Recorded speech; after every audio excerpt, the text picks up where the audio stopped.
from here, just a quick introduction, and I believe he's got a bit of a bio to share with us, so with a little bit more detail about himself, is Juan Trujillo, N0PSF. We allow him in the Story County Club. Just kidding. Even though he lives north of the border, we let him here. Now, Juan's a fantastic resource here for the club. For those that have worked with him at other events in the past, Juan is always volunteering, always giving, and always participating. And I think that'll show through in his presentation tonight with his willingness to volunteer with the American Red Cross, and obviously share with us some of his experiences serving with the American Red Cross and with disaster relief. So I'm going to help him share his presentation here, and I may be up and down just a little bit, but with that, we will turn it over to Juan. Okay. You'll have to read it from there because remember, I don't have that format. So share here. Okay, due to the difficult or different platforms, one likes Apple and the rest of the world does. Cannot talk with the other one. That's all right. So, by a very strong encouragement from Skip, he asked me to put a biography, kind of to tell you who I am at your own risk. Listen, take whatever you want from that one. So, my name is Juan Trujillo, and like Paul said, yes, I live in Hamilton County, in the capital of the county, which is Puerto City. And there you go. Perfect. And I don't want them all out, do we? There we go.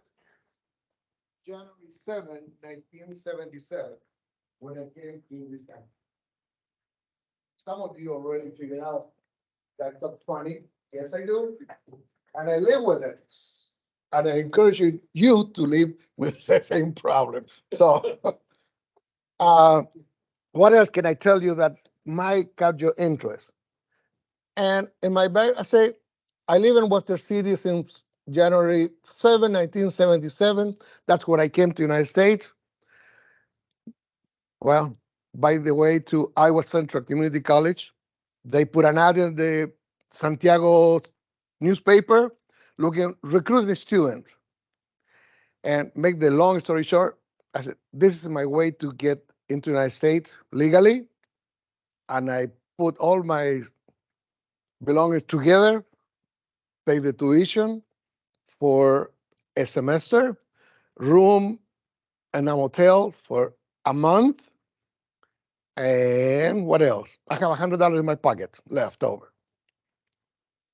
But that's okay. It was great. I learned something new since I came here. I came from the South. Everybody know that the climate is different in the South. They say it's warmer. It is. I came with shorts and sandals. Landing in Fort Dodge Airport was colder than you put the rest of the expression, colder than Dickens. That sounds pretty academic. I never see my master frozen until that day. It's cold in Iowa. I find out in a hurry. Anyhow, so I came to Iowa and I stay here. I'm married with my wife, Dawn. We have 3 children, 2 girls and 1 boy. And my work status right now, I'm legally retired. That gives you something to think about it. But I stay busy, having and doing what I like to do. I have a side job or part-time job, whatever the expression is, as a medical translator or interpreter. More interpreter than translating, because I don't like to type. I don't know how. I didn't learn. So that's what I do. And the other hobby or fun time is to be associated with the ham radio. That keeps me kind of alive and interesting in what's happening here and there and everywhere. All right. So another thing that I've done so far, I used to be a member of the Fire Service Society in Iowa. From regular fireman, volunteer fireman in Water City, to the fire service instructor. I just learned something, climbed the ladder, and I became one of them. So that is in a nutshell what I've done since day one up to now. The current activities, fun ones, Red Cross, amateur radio, and a few times the fire department activity, not very much. Okay, so let's go to the fun part. If I'm a member of the Red Cross, by bylaw of the Red Cross, we have to wear some specific attire. I know I'm not on the highway. Nobody's going to run over me, but it's one of the things that we have to go by. They make us to wear a safety vest, a clean or Tom push those yellow line vests that we use when we're doing something with the radio, be in a highway or in the middle of a cornfield somewhere. We have to wear those highly visible vests. I have to wear this one. The last activity that I did wearing this was a presenter of the annual state fire school in Ames. So that was the last act. And from that, we can jump into this. I've been very fortunate to be everywhere in my book, from Water City in Iowa to Ames, Des Moines, Marshalltown, to the west side, um, when the Mississippi went over the border. I cannot remember Missouri, Mississippi is coming up, and I've been in Iowa. But the most excited, lucky me, I've been sent different part outside the Iowa. So I put a few things. I've been, for example, when Hurricane Harvey came to Dallas in October, I went to Hurricane Maria in Puerto Rico, and later on in 21, I believe, or 20, was the earthquake in Puerto Rico, and I was able to be there. So that's just one slide from Texas. Now, I always hear everything is bigger in Texas. I cannot believe that one. That is the Texas flag that was flying somewhere. I think it was a car deal. I saw a humongous Texas flag is there. All right. So when we land in the Dallas airport, that was the welcoming. Some people have different mascot, and the Red Cross have, I don't know what it is. It's a bear. I have no clue what it is. Or a dog. I do not know. So that was my welcoming to Dallas. All right. As you see people in need, you see all kind of uh, people, different needs, and that was the main thing of the Red Cross, is try to alleviate the suffering of somebody else. So that was a line to sign it into a shelter. So that was the mother with the sleeping baby child on her shoulder and waiting her turn to sign it into the shelter. And the name of the shelter was at Walter Hill Shelter in Dallas. I start to believe that everything is big in Texas. Sorry. That was a portable pharmacy that was outside of the shelter. They have all the medicine that anyone could ever need. It was there available, free of charge. Those was a few thank you notes that I received from the local school that was in our shelter for a few days until they closed the school for a long time. The kids sent us some good notes, thank you note. That was pretty touching. And can you guess what happened here? Well, we did have a baby in the shelter.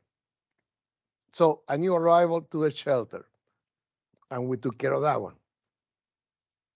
I did get a few hours off. And knowing me, I'm just kind of active. I say, I just wandered the town. I never been in Texas, never been in Dallas. So that was my guide to Texas for the public transportation. I didn't have a car. I didn't have an Uber, none of those things. So what did I found? A place, a joint, whatever, that make pizza. and I ate pizza. That was in my way back to my shelter in a local trolley. It was pretty neat. That's one of the views I water found in my way to the shelter. Okay, that was my assignment. A new shelter assignment for the Lowe's Field House. Now, again, I'm sorry. That was on a school basketball court, Texas style, big, huge. We put 300 cats in there. That was me in front of the building. We were safe. We have police guard, and just in case we have the military around us too. With all the armory, everything they need, it was there. Because I tell you this, at the end of that shelter, we receive a note that we have new clients coming in. We call them clients. Okay, let's come in. So we're ready. And then the troop came in. Security was 100%, front, back, inside, all the way around, with all the machine gun, all the armament. It was safe. I said, what's going on? Why? What's the deal? What? Well, later on, we find out all the clients came from the Louisiana Penitentiary, a bus load full of them. But those guys, they have a lot more to lose than we did. So they didn't make one single mistake, nothing. Everything went by the book, better than the book. So that facility. And like any organization, we are some kind of organized. You have to sign in and sign out at the beginning of your shift, 12-hour shift. So that's my name. And at 11:50, my shift starts noon until the rest of the day. We do have emergency. We did have emergencies in it. Somebody requests ambulance.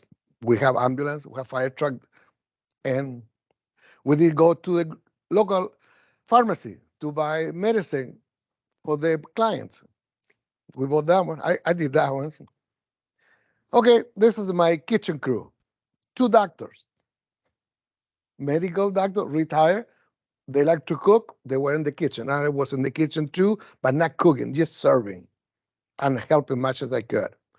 Sunday, it was free day. So I didn't want to stay in the shelter. So I just went outside, tried to explore. Anybody recognize that place? You've been in Texas? Well, that is a football field. So it was the opening day at the AT&T field. The Cowboys were playing. I said, oh, good, maybe I get a chance to be a professional game. Not a chance. I went in. The farthest I got was the foyer because the price of those things were out of my range. I didn't want to pay $500 for a ticket. I couldn't do it. But I learned something Texas style again. That is the tailgating. I knew Iowa State was very good in tailgating. It still is. But look at the size of that container. That was a margarita container. That thing was big, ready to go. And, well, you can see the display, the flavors, all kind of flavors. So I didn't sample those, just in case. The team have their own ambulance, decorated and all that. Ambulance for the Cowboys. But I did sample that chicken, that street chicken. I have no clue who this person was. They invite me because I was wearing the Red Cross shirt. I said, come on over, come try it. Okay, I went in. It was really good. So the shelter was closing. One day warning to the client and how they got to the different place. Texas Serve, that's a pretty good logo. That is a school bus, believe it or not. It's not a charger bus. It's a regular school bus from the Dallas County schools. Well, you see that? You see that one right there. I would like to go to school in that type of vehicle. Anyhow, my term was over. I went back to Iowa. where was nobody to take me to the airport, but it was a car that need to be returned to the rental place. So I take it, drove over. Well, I'm challenging. I just went through Dallas, went to the airport, delivered the car, was done. I was waiting for my plane. It was good. Now, next time, shortly after that, they called me, can you go to Puerto Rico after Maria, the hurricane? That is the form that we have to fill. There's a lot of questions, information, and well, that was 9/23/17. It's, this Red Cross is very well organized and take care of their workers. So I don't know, trivia question. Who can figure out what this is in my bag? That's a portion of my bag. You know what that is, right? It's a battery charger. Yes, yep. Now, what is that? The what? You are too quick. I was waiting for Tom to answer. Do you recognize that one, Tom? Yes. He let me use it. Actually, I bought it from him. A solar panel, because I knew was no electricity in Puerto Rico, period. And that did work. So, and I was sitting patiently in the airplane that is from Atlanta to Puerto Rico. We have a pretty long layover in Atlanta, about a day and a half. And well, we took off during daytime around 6 o'clock, but we landed Puerto Rico past midnight, dark. Com- I'm glad that pilot have a good light on the plane, found the runway and land. I'm still here. So we arrived in Puerto Rico. As you can tell, was no light at all. It was dark everywhere. So what I used for help to guide me was my bicycle light. You never know when you wanna use those things.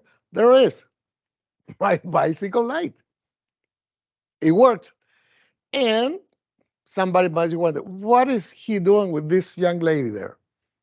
Well, she was a teacher from UNI that I happened to know for a long time ago. So all of a sudden, I hear, Juan! I say, who in the world is screaming?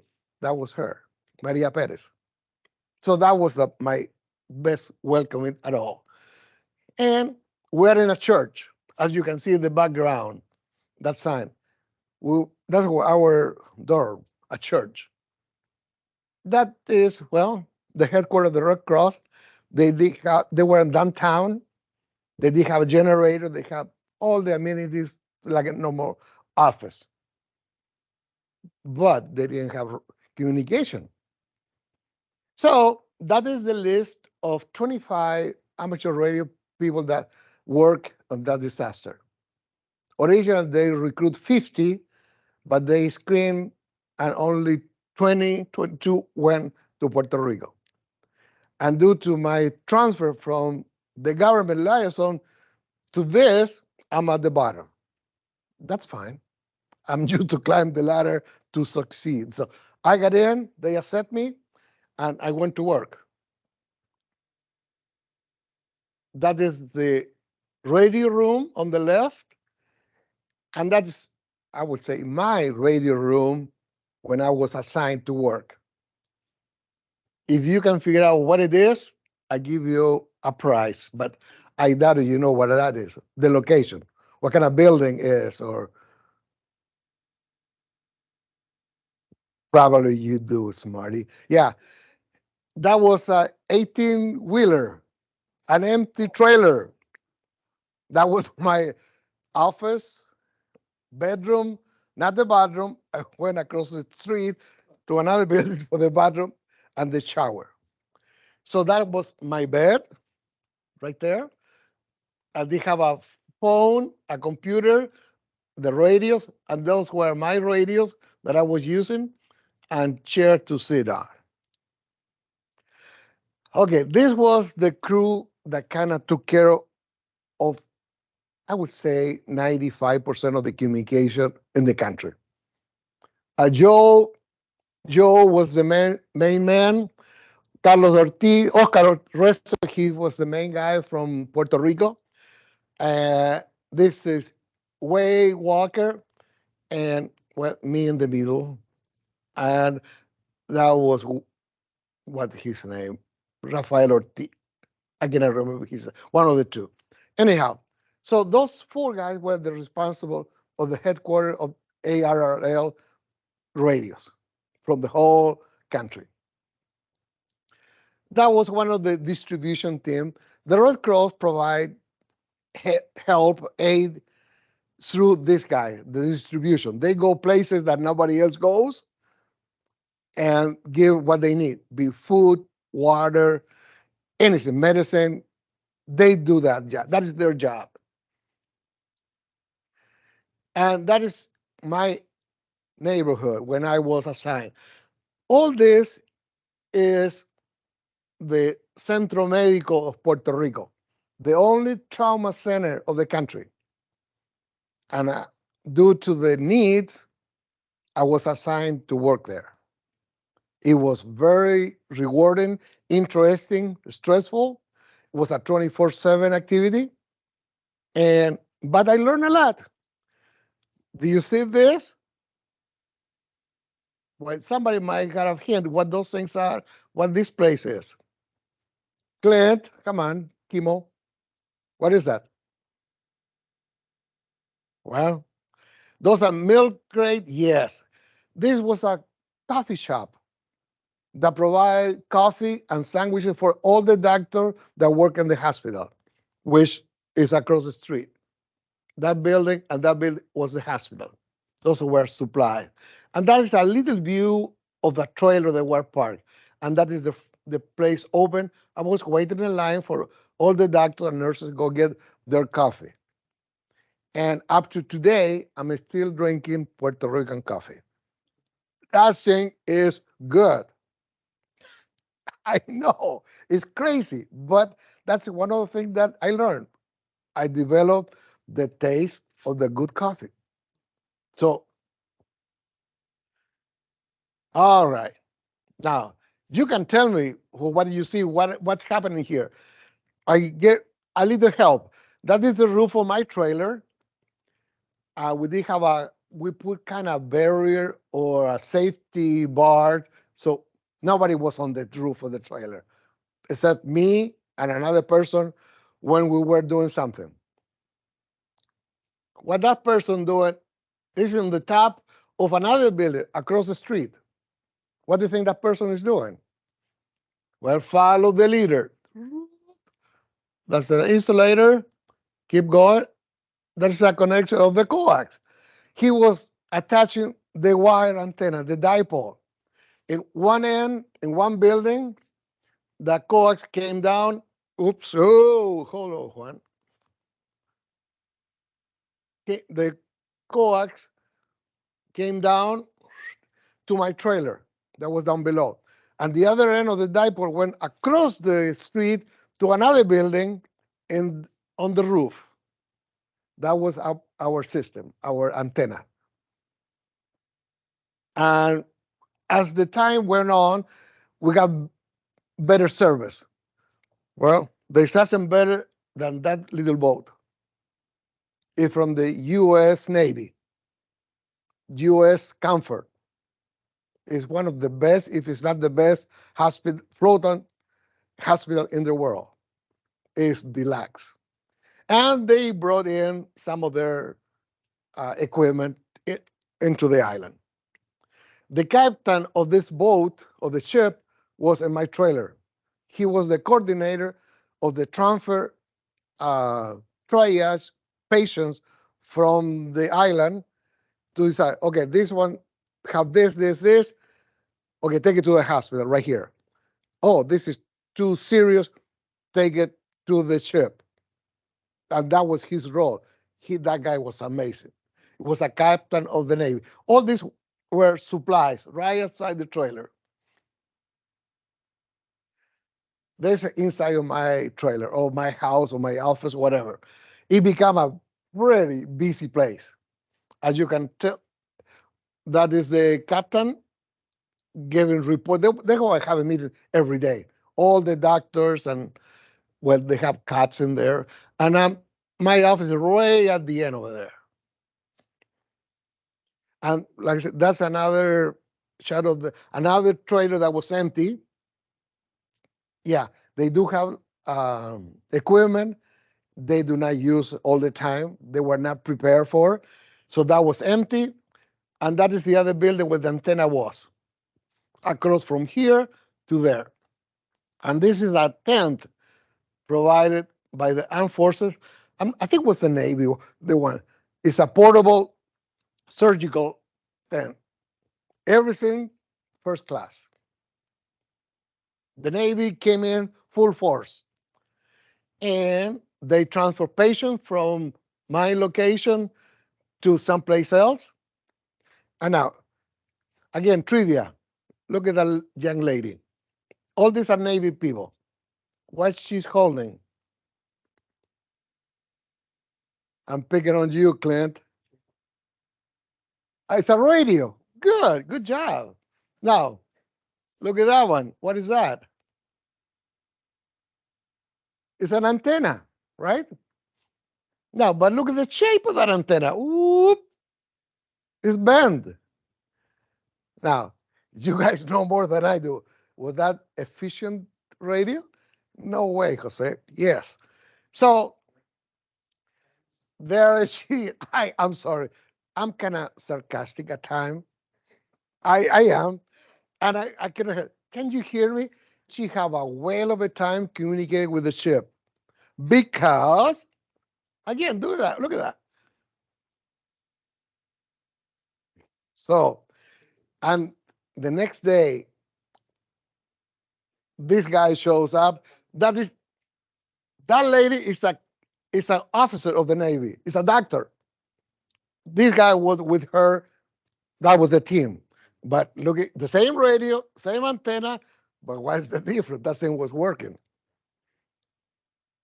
So one of those things that I pick up, well, you guys knew that one, and other people, they have a problem? Yeah, and no, I better don't say that.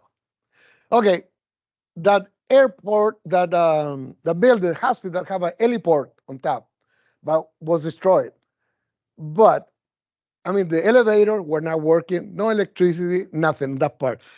So that was a parking for the helicopter. We have helicopters all day long, just all the time. Well, now you can see a better view of my antenna going into my building. And I saw helicopters all the time. When I did have time off, I went explore. That's what I saw. Again, that is a surgical tent, air conditioning, everything first class, managed by the Navy. Ambulances, the main entrance of the hospital is right there. The patient unload outside. They don't go inside. Even in winter, they unload the patient outside and they roll it in. Again, more destruction. You know what hurricane does everywhere. There's no different. Well, the palm trees are bent. They're supposed to be straight up and down, but nope. Trees, just from the root, just the wind was pretty strong. Oh, this is fun. Do they have a problem with traffic? Yes. There's no police in the corner. There's no traffic signal working, and everyone drive at their own risk. I don't know. Have you ever made joke about how I want to stereotype? No offense to anyone. How Mexican drive? They are not very respectful of the law. They do their own thing. It was pretty close. I think it was worse. Whoever had more guts went through the intersection and keep going. Okay, this was a good day. The power in that section was restored. This is a store, as you might figure out. That was Walmart. We were in line. We knew that the power was coming up. So we went in, the first one in, got supplies, food. I got my air mattress. I bought it from them, and that was great. That's view from inside. The damage, more damage, and that is Red Cross vehicles doing their thing. And I don't know if you ever see one of these birds. They are really unique. They go up like an helicopter, and all of a sudden they invert the engine, zoop, they take off really fast. I didn't. Oh yes, they have two big engines, and when they rotate, all the sound is projected. Whatever, if you are behind, hang on, is they're loud, and the wind, the air that they force out is really strong. So that was pretty close. That was fun. More damage everywhere. The island was destroyed. I would say my appreciation an 80% or better. That tree was an old tree, downtown San Juan. That well, the wind took it over. It's over. That is downtown San Juan. People record assessing damage.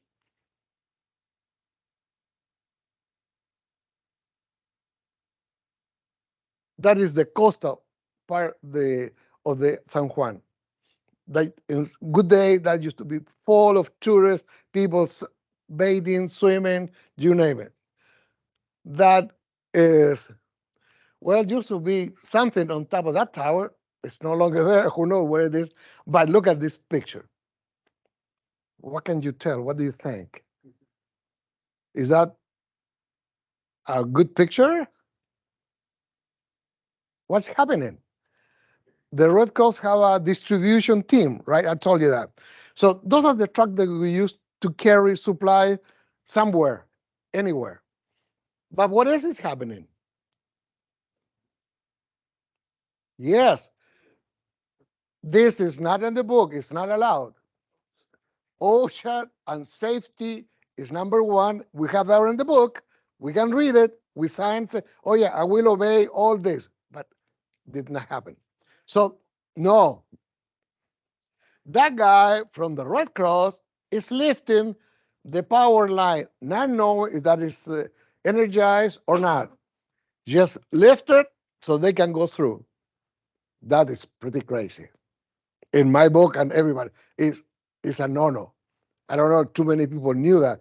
They knew, I knew, and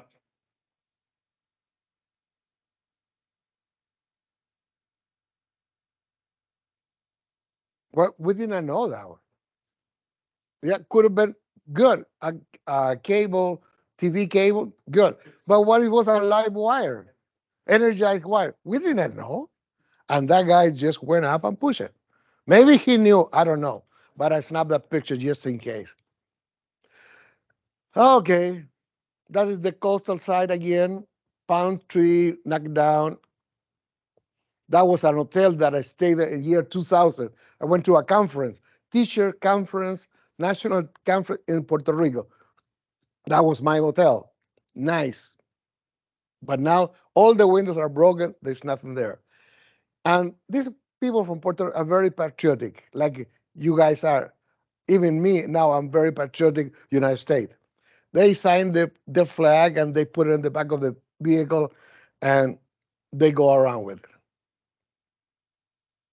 Okay, Paul fell asleep. That's all right.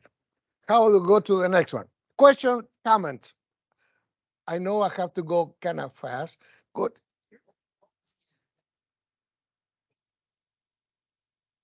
40 meters. We communicate in 40 meters 95%. Okay. Okay. Okay, go to the next one. Let's see. Let's jump into this annual report.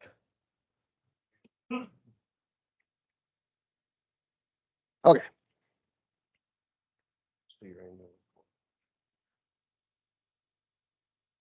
Okay, like I say, we were embedded in the island everywhere, where nobody else was there. And I have in my computer a message from the mayor of the city of Aguadilla, and his message in a piece of paper would say, the city of Aguadilla only have one truck of water for 60,000 people. That's what the situation was.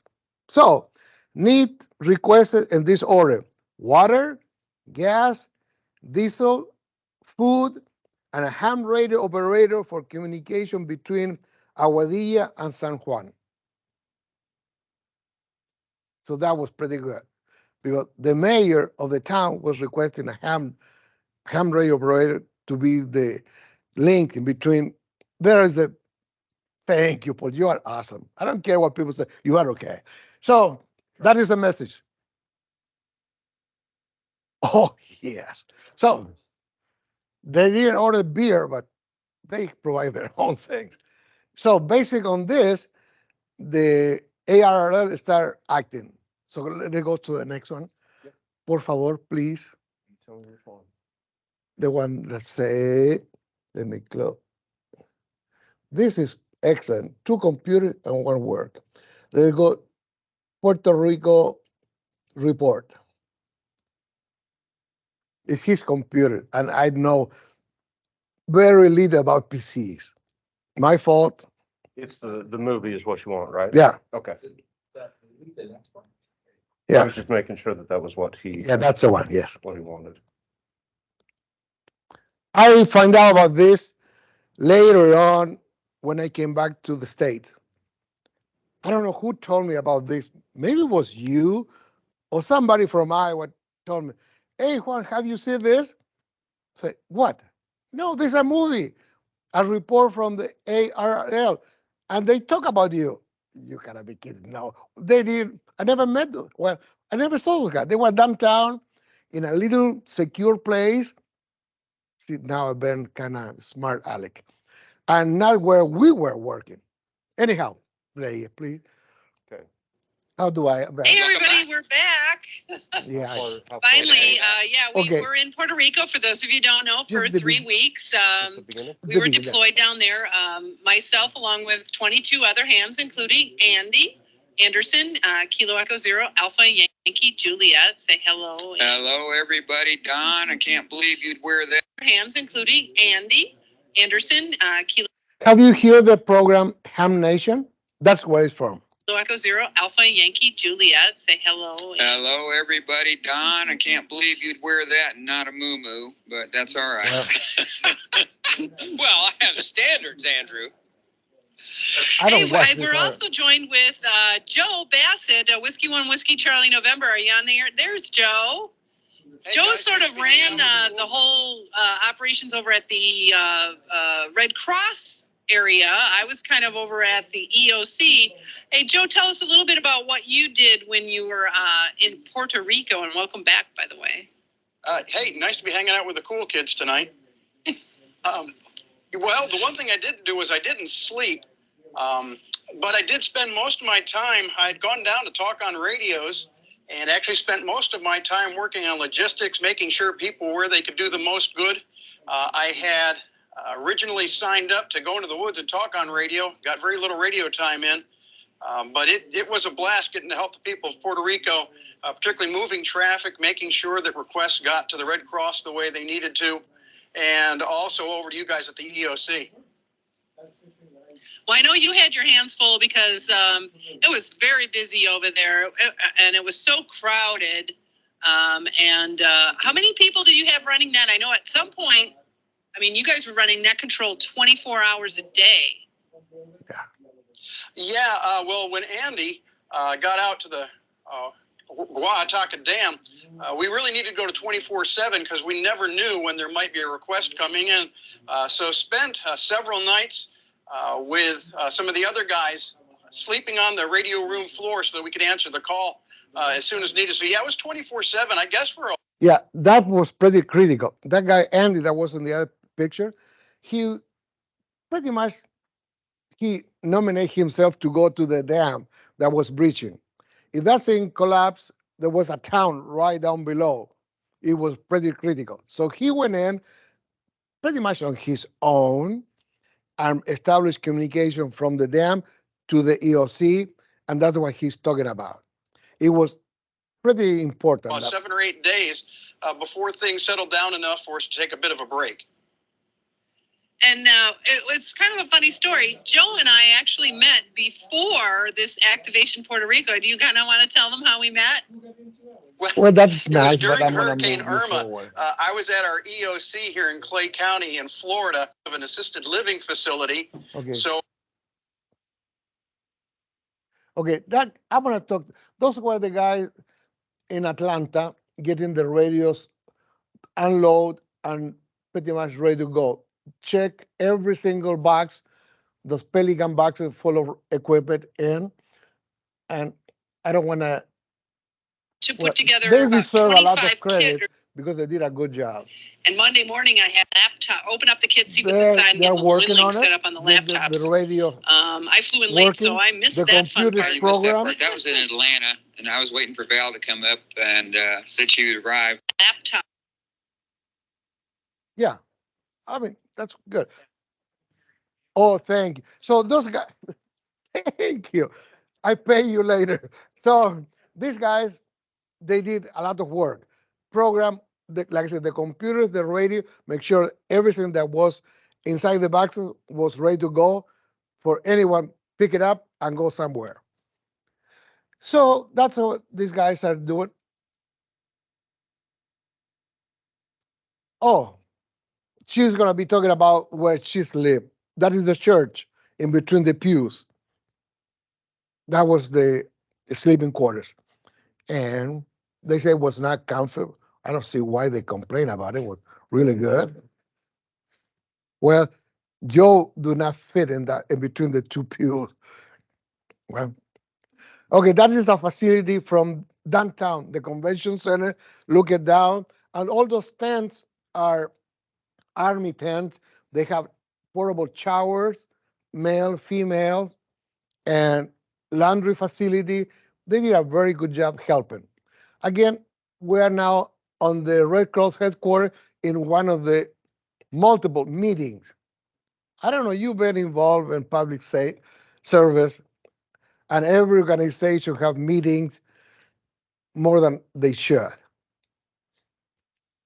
Well, I'm going to speak by myself. In my school setting, we did have meetings in service that were not very necessary, but we did have to go. That's what we do. We have meetings every single day and more than once, quite a few times.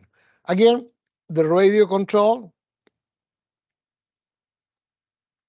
So this lady is showing everybody and the list of the ham radio people working. And my name is not in there yet because I wasn't there yet. Well, I didn't see him. Start from the bottom. Okay. What is this? Oh, you mean I muted cast it. him to us, okay? and he turned out to be just a Okay, back it phenomenal up, back radio it up. operator. And several times Back it up. when we'd Paul is doing the be mouse. in the radio room without a translator, we would have no tabs. We would write where they were, and that board was changing daily as we Okay. move personnel That is around the Joe island. talking about. You were talking about some of the local guys. If I can real fast, a few pictures back, there was a gentleman there with a mustache and a yellow shirt. He actually didn't deploy with us. He was with the Red Cross, but it turned out to be an amazing, there he is, that's Juan there. He was an incredible operator. He's with the Red Cross, and when they realized we needed someone for Centro Medico in San Juan, That's Joe the talking. Red Cross retasked him to us, and he turned out to be just a phenomenal radio operator. And several times when we'd be Okay, I did not know Joe or any of these guys ever. Never seen them before in my life. So I'm innocent, whatever he's saying. in the I radio didn't pay room nothing. without a translator, we would have a local ham talk to Juan. He would translate, talk to us at net control, and we'd go back and forth that way. And he moved an incredible amount of traffic that way. And in the center of that photo there, Okay, that's good. That was my highlight of my activity, kind of radio-wise. The other one, it was very, I mean, it was a good thing to do. And I did it. I'm happy. I'm kind of proud of what I did. So I don't know what else can I show you from that. And yeah, that is a map of the island. And she's going to be talking about those stickers. There's some stickers representing who is and where. We are the yellow ones. So every time you see a yellow, there's a ham radio operator. So we cover the whole island, everywhere. There are 61 hospitals. We cover 51. Yes, the majority used 40 meters because that was the safety. The 2 meter did work, but we never knew if the repeater was up or not. He did have gasoline for the generator. We never knew. So we straight went to 40 meters. Yes, the whole island in 40 minutes. A few times we made contact in 15, but that was not very reliable. I never tried. From Miami, I know they were listening. From Texas, they were listening because some of the supplies came from Texas to Miami and Miami to the island. Good question. I have no clue. How about that much? You can do it in a day. You can go from one end to the other. Actually, well, in year 2000, I make a mistake. I went to every meeting that the conference was asked me to do. And so I only have Saturday and Sunday for me. So I rent a car. I went from downtown San Juan to one end of the island. I missed the ferry to go to another island. So I just jumped in a little plane. The pilot and I was scared, adjective. What if something happened to that guy? What am I going to do here? When he took me to the island, I want to go. By reference, it was great. Yeah. So. Pink. So that's be quiet. I mean, she's a nice lady. You can watch this at home. Yeah, I don't think there is any more. That way you can still show if you want to. Yeah. Yeah, we can escape this. Like I said, this was put out at the ARRL in October, November, and that's another meeting downtown at the EOC. And well, this is an agreement later on from the Red Cross and the ARRL, the mutual aid. They agreed to work together. Believe it or not, that was done October 5th, 2017, after this happened. So we have an agreement now to work together. Again, Joe talking about what we did, another picture of the operation, and they weren't buying food. Okay, get out. I want to show you one more thing, please, because, okay. Let's go to, we hold the, okay, I'm going to switch gear now to the Red Cross. Okay, help cannot wait. That's kind of, well, not my sales pitch, but one of the reasons why I'm kind of proud to belong to this group. And there is some, if you want to take it, information how to become a volunteer for the Red Cross. Free of charge, take one, and yes, you can do it. And we need people like all of you. I hope there's enough for everybody. And it's pretty rewarding. There's like any big organization, there's ups and downs. Sometimes you do not agree with the boss. Yeah, that happened. Yeah. But we are civilized enough to get along and we get the project, everything accomplish our mission. Yeah, we do. And I guess another request, we have to wear this thing wherever we go. Our ID, this opened quite a few doors, even they're not Red Cross related. And well, sometimes they give you a souvenir somewhere. Places that I've been quite a few places. From Puerto Rico to Hurricane, and from Texas, and well, they give those souvenirs. So this is from Louisiana, Alabama, Katrina. I went into that one also, and oh well, one of the things that I do, and this is my best souvenir from my experience. This came actually from the governor of Puerto Rico. So they give me a nice medal, Puerto Rican Caribbean Recovery, 2017. Hurricane, they put Irma, but was Maria. In recognition of your service to the people of Puerto Rico and the U.S. Virgin Islands. Hurricane Maria, that is on the bottom. And they have the logo of the Red Cross and the ARRL.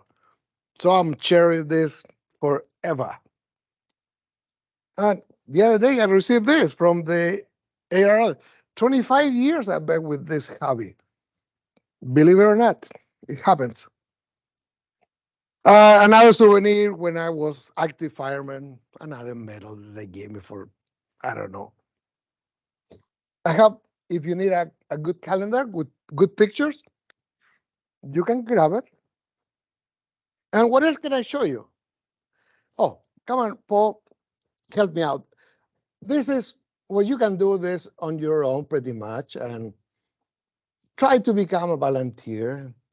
And 5 minutes, good. Go to Red Cross Critical.